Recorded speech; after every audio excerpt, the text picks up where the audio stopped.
नमस्कार दोस्तों।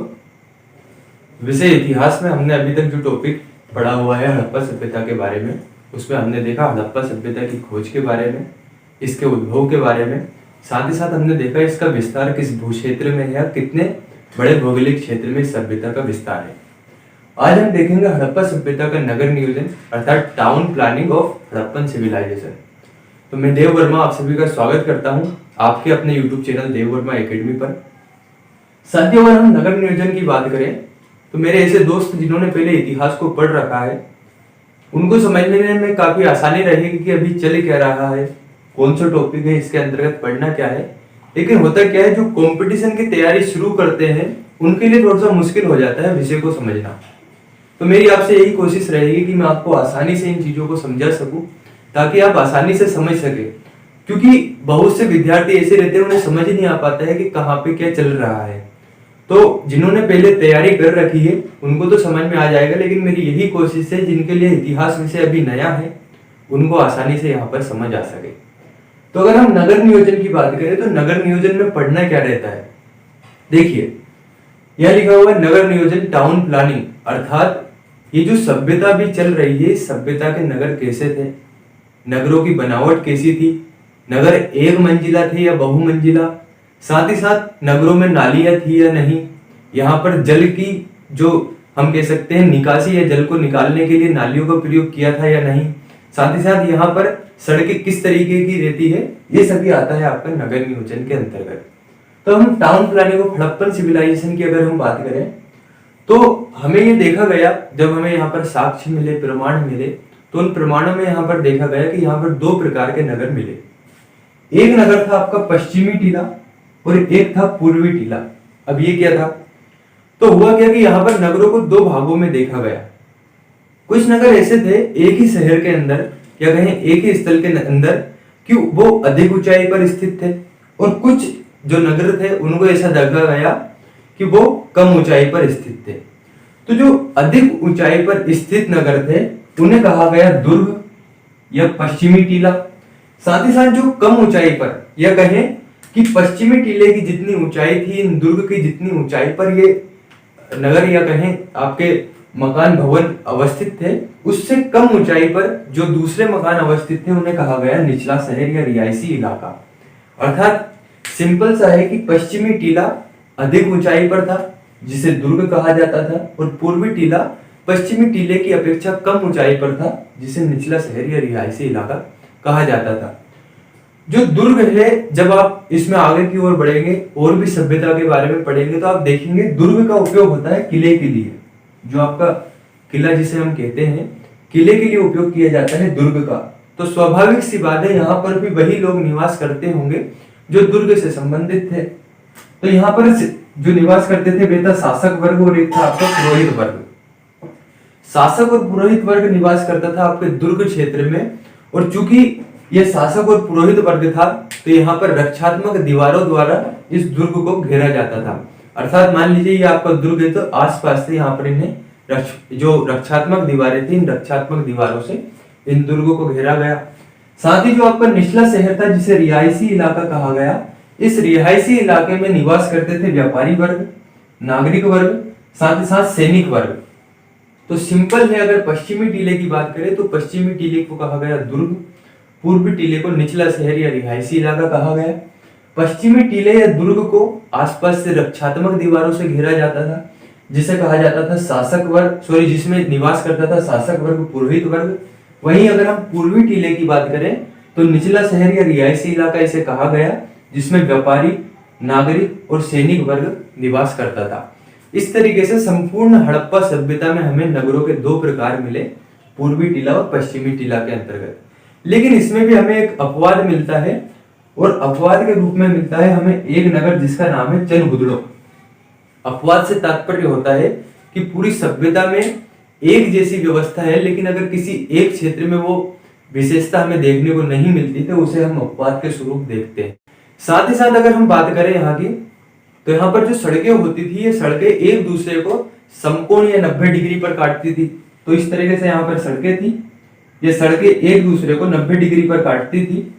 ये हो गया आपका 90 डिग्री पर, और इन सड़कों से अन्य सड़कें मिलती थी मान लीजिए कुछ जो गलियों की सड़कें हैं, जिसे हम गलियां वाली सड़कें कहते हैं, जो गली वाली सड़कें होती है, ये गली वाली सड़कें भी इन मुख्य सड़कों से मिलती थी। तो ये हो गई आपकी मुख्य सड़क, इस मुख्य सड़क से मिल रही है आपकी गली वाली सड़कें। तो जो गली वाली सड़कें थी, अगर हम इनकी चौड़ाई की बात करें तो इनकी चौड़ाई होती थी 3 मीटर। 3 मीटर चौड़ाई की जो सड़कें होती थी, ये होती थी गली वाली सड़कें या मुख्य सड़कों से मिलने वाली सड़कें। और ये जो सड़कें होती थी मुख्य सड़क, इनकी जो चौड़ाई होती थी, इनकी चौड़ाई होती थी 10 मीटर। अगर हम एग्जैक्ट बात करें तो 9.15 मीटर इन मुख्य सड़क की चौड़ाई हमें यहाँ पर देखने को मिली।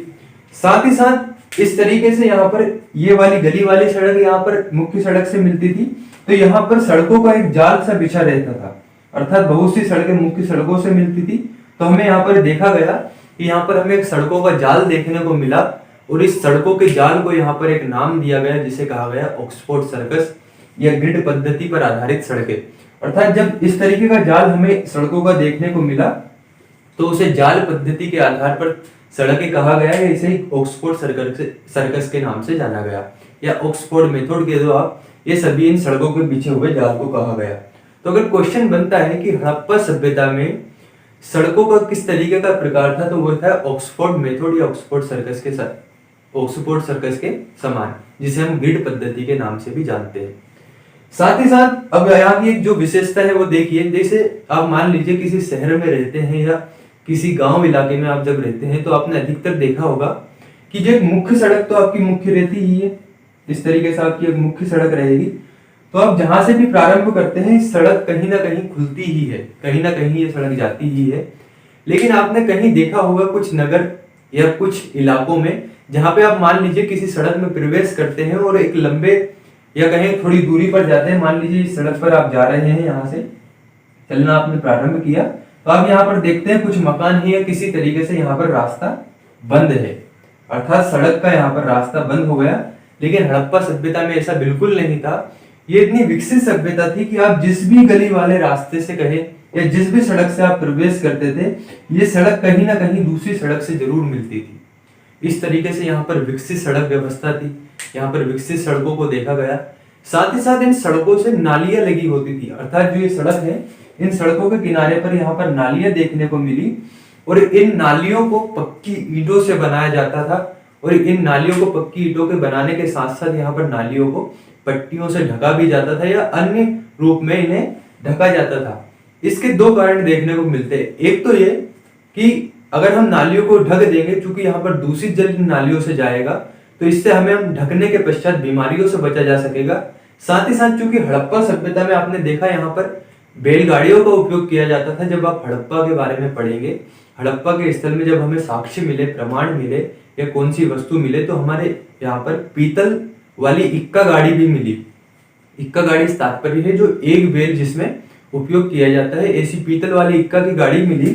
तो होता क्या था, मान लीजिए अगर इस सड़क को नहीं ढका गया, तो अगर हो सकता है बैलगाड़ी जा रही है तो इसका पहिया कहीं ना कहीं इस नाली में जाने का एक डर रहता है, जिसके कारण भी नालियों को ढकना आवश्यक था। साथ ही साथ हमें यहाँ पर यह देखा गया कि सड़कों के किनारे हमें प्रकाश के लिए, उजाले के लिए यहाँ पर दियों का समुचित उपयोग किया गया। दियों का इस तरीके से उपयोग किया गया कि रात्रि काल में भी हमें यहाँ पर प्रकाश की व्यवस्था हो सके। इस तरीके से अत्यंत विशेष या अत्यंत विकसित सभ्यता थी। तो अगर हमें कहना पड़े कि संपूर्ण सभ्यता में सबसे महत्वपूर्ण विशेषता कौन सी थी, तो यह था आपका नगर नियोजन। वहीं अगर हम बात करें यहाँ पर भवनों की, मकानों की, तो यहाँ पर जो भवन होते थे, ये भवन एक मंजिला की अपेक्षा बहुमंजिला मकान थे। अर्थात यहाँ पर भवनों का जो निर्माण किया जाता था वो एक मंजिल से अधिक मंजिलों का निर्माण किया जाता था। और इन भवनों में बहुमंजिला जो भवन होते थे, इन भवनों में हमें खिड़की, रोशनदान, इनका भी प्रयोग देखने को मिला। साथ ही साथ जब इनका प्रयोग मिला तो हमें इससे आभास हुआ कि कहीं ना कहीं ये उजाले प्रकाश के लिए उपयोग में किए गए होंगे। और इन भवन के आसपास जो भी मकान होते थे, इन मकान में हमें जो आंगन होता था, उस आंगन में कुएं के भी साक्ष्य देखने को मिले, अर्थात यहाँ पर जल आपूर्ति के लिए भी उत्तम व्यवस्था थी। साथ ही साथ जो सड़कें थी, इन सड़कों के किनारे नगरों को बसाया जाता था या भवन को बसाया जाता था, भवनों का निर्माण किया जाता था। लेकिन जो सड़कें होती थी, इन सड़कों के किनारे तो भवनों को बसाया जाता था, लेकिन इनका जो द्वार होता था, जो दरवाजा होता था, इस सड़क की विपरीत दिशा में होता था। अब आप इसके विकास का अनुमान लगा सकते हैं कि कितनी सभ्य सभ्यता थी कि सड़कों के किनारे मकान तो बने, लेकिन जब द्वार इसके विपरीत दिशा में था, तो इस पे तात्पर्य ये है कि जो धूल कण मिट्टी, जो भी हमारे अवांछित पदार्थ जिससे कि हमें नुकसान हो सकता है, वो हमारे मकान में अंदर प्रवेश ना करे, इसके लिए इसके विपरीत दिशा में हमें यहाँ पर मकानों में दरवाजे देखने को मिले। साथ ही साथ अगर हम बात करें तो यहाँ पर चूंकि डबल मंजिला मकान थे, तो ऊपर से नीचे की ओर जल को लाने के लिए ड्रेन पाइप का भी उपयोग किया जाता था। ये ड्रेन पाइप का उपयोग यहाँ पर किया गया। साथ ही साथ जो घर से निकलने वाला दूषित जल था, उस घर से निकलने वाले दूषित जल को जो गली की नालियां थी, इन गली की नालियों से जोड़ा गया और गली की नालियों को मुख्य सड़कों की नालियों से जोड़ा गया। साथ ही साथ मुख्य सड़कों की जो नालियां थी, इन मुख्य सड़कों की नालियों को हमने शहर के बाहर एक गड्ढे में इसका जल जाता था, जिससे कि यहाँ पर भूजल स्तर भी ठीक रहे और हम यहाँ पर बीमारियों से भी बचे, क्योंकि उस दूषित जल के उपयोग से कहीं ना कहीं बीमारी फैलने का भी एक खतरा रहता था। तो अब आप सोच सकते हैं कि कितनी विकसित या कितना विकसित नगर नियोजन था, जिसमें कि हमें यहाँ पर मकानों के अंदर कहीं ना कहीं आंगन आपके आंगन के अंदर अपने कुएं दिखाई दिए। कुएं के अलावा अगर हम बात करें तो यहाँ पर नालियों को गली की नालियों से जोड़ा गया, गली की नालियों को सड़कों की नालियों से जोड़ा गया और उसे बाहर एक गड्ढे में खोला गया, जिसे मेन होल के नाम से, ये नर मोखे के नाम से जाना जाता था। वहीं अगर हम बात करें यहाँ पर नगरों की, तो जो नगर थे वो नगर बसे हुए थे नदियों के किनारे। जैसे कि जब हमने हड़प्पा सभ्यता नामक नगर के बारे में बात की थी, तो हड़प्पा बसा हुआ था आपकी रावी नदी के किनारे। वही मोहनजोदड़ो के बारे में हमने देखा था कि मोहनजोदड़ो बसा हुआ था आपका सिंधु नदी के किनारे। ऐसे लोथल एक नगर है, जो कि जब आप भारत वाले हिस्से में पहुंचते हैं तो यहाँ पे आप देखते हैं कि लोथल एक नगर है। ये लोथल भी बसा हुआ था आपका भोगवा नदी के किनारे। तो इस तरीके से देखा गया कि यहाँ पर नगर भी कहीं ना कहीं नदियों के किनारे बसे हुए थे। और अगर हम यहाँ की बात करें तो मोहनजोदड़ो, हड़प्पा और अन्य नगर, चाहे वो कालीबंगा हो गया या फिर लोथल हो गया, ये सभी नगर किसी न किसी नदी के किनारे बसे हुए थे।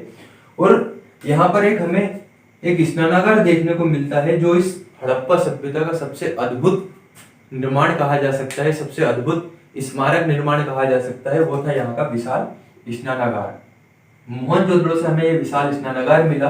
और इस विशाल स्नानागार की अगर हम बात करें तो यहाँ पर इसकी जो लंबाई थी वह थी 12 मीटर, चौड़ाई थी इसकी 7 मीटर और गहराई थी इसकी 3 मीटर। अब देखिए, इस स्नानागार से हमने ये अनुमान लगाया, चूंकि इस स्नानागार का उपयोग या कहें इसका निर्माण किया गया था पक्की ईंटों से, तो यहाँ पर इस स्नानागार में हमें ईंटों का प्रयोग देखने को मिला, पक्की ईंटें देखने को मिली। साथ ही साथ यहाँ पर इसमें गहराई में या नीचे उतरने के लिए सीढ़ियों का प्रयोग किया गया। वहीं अगर हमें यहाँ पर देखे गए तो बगल में हमें यहाँ पर कक्ष भी मिले, ताकि यहाँ पर हम उन कक्ष का उपयोग किया जा सके। हमें यहाँ पर यज्ञ वगैरह के साक्ष्य भी देखने को मिले। तो जब हमें यज्ञ और कक्ष वगैरह के साक्ष्य देखने को मिले, तो इससे हमारे इतिहासकारों ने कहीं ना कहीं अनुमान लगाया कि इसका उपयोग जो किया जाता था वो किया गया होगा धार्मिक अनुष्ठानों में। तो हड़प्पा सभ्यता के नगर नियोजन में अगर हमें कहना पड़े कि इस संपूर्ण सभ्यता की जो सबसे महत्वपूर्ण विशेषता है, तो वह यहाँ का टाउन प्लानिंग, नगर नियोजन है। 2 भागों में इस नगर नियोजन को बांटा गया, पश्चिमी टीला, पूर्वी टीला। पश्चिमी टीले को कहा गया दुर्ग, जो कि आसपास से रक्षात्मक दीवारों से घिरा रहता था। पूर्वी टीले को कहा गया निचला शहर या रिहायशी इलाका। पश्चिमी टीले के अंतर्गत आता था शासक वर्ग, पुरोहित वर्ग। निचला शहर या रिहायशी इलाके या पूर्वी टीले के अंतर्गत आता था व्यापारी, नागरिक, सैनिक वर्ग। तो यहाँ से क्वेश्चन बन सकता है कि ऐसा कौन सा नगर है जो दुर्गीकृत नहीं है, या क्वेश्चन बन सकता है अपवाद स्वरूप ऐसे नगर के बारे में बताइए जो कि दुर्गीकृत नहीं है, तो वह आपका चंद्रगुप्त। वहीं सड़कें यहाँ पर समकोण या 90 डिग्री पर काटती थी। इस संपूर्ण सड़कों के पीछे जाल को कहा गया ऑक्सफोर्ड सर्कस। नगर जो भी थे वो नदियों के किनारे बसे हुए थे, चाहे आप मोहनजोदड़ो की बात करें सिंधु नदी के किनारे, हड़प्पा रावी नदी के किनारे, चाहे आप सुतका गेडोर की बात कर लीजिए दास्के नदी के किनारे, वहीं लोथल की बात करते हैं तो भोगवा नदी के किनारे बसा हुआ था। मोहनजोदड़ो से एक अद्भुत निर्माण हमें देखने को मिला, वो था आपका विशाल स्नानागार, जिसे जोड़ा गया धार्मिक अनुष्ठान से। वहीं इसकी जो लंबाई थी 12 मीटर, चौड़ाई थी 7 मीटर और गहराई थी इसकी 3 मीटर। इस तरीके से हड़प्पा सभ्यता की सबसे महत्वपूर्ण विशेषता के रूप में देखी गई नगर नियोजन पद्धति। और जब यहाँ पर इतनी अच्छी विशेषता देखने को मिलती है, तो यही पृष्ठभूमि हमारी नगरी सभ्यता को दर्शाती है। बहुमंजिला मकान हो गए, इतनी सही विशेषता हो गई। तो आज का हमारा टॉपिक हड़प्पा सभ्यता का नगर नियोजन कंप्लीट होता है। अगला जो टॉपिक रहेगा, क्योंकि नगर नियोजन हो गया तो अब यहाँ पर कौन कौन से नगर है, वहां से कौन सी वस्तु मिली, उस नगर की खोज किसके द्वारा की गई, उसका उत्खनन किसके द्वारा किया गया, वर्तमान में उस नगर की अवस्थिति क्या है, या कहें उसकी खोजने की तिथि क्या है, वर्ष कौन सा है जिसमें उस नगर को खोजा गया, ये सभी देखेंगे हम अगले टॉपिक में। तो मिलते हैं हम अगले टॉपिक में। धन्यवाद।